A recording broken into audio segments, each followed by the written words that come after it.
David's new apartment wasn't much. Just a single room with cracked walls and a bathroom down the hall. But he liked its view of the city and the quiet. That first night, though, he felt a strange unease he couldn't explain. Maybe it was the hallway, dimly lit by a single flickering bulb, and always filled with a faint metallic odor. Or maybe it was the landlord's odd warning. Always lock your door at night. He brushed it off and went to bed, exhausted from moving.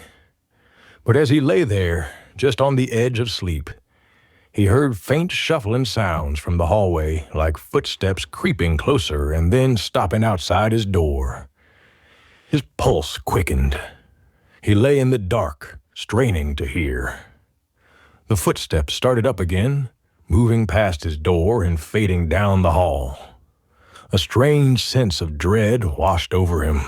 The following nights, the same thing happened. Footsteps creeping closer, then pausing outside his door. Each time he lay motionless, barely breathing until they faded away. He was too embarrassed to ask anyone about it, but each morning he checked the hall, finding it empty and silent. The sounds continued, night after night, getting louder. Sometimes he heard scratching, as if someone was testing his door.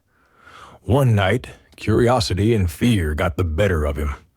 He waited, lying in bed with his door cracked just slightly open, his breath shallow.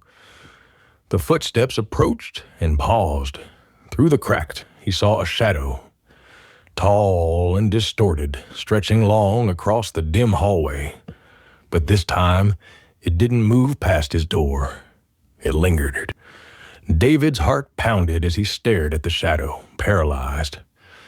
Then, in one horrific instant, a hand reached through the crack, its fingers gnarled and dripping with something dark.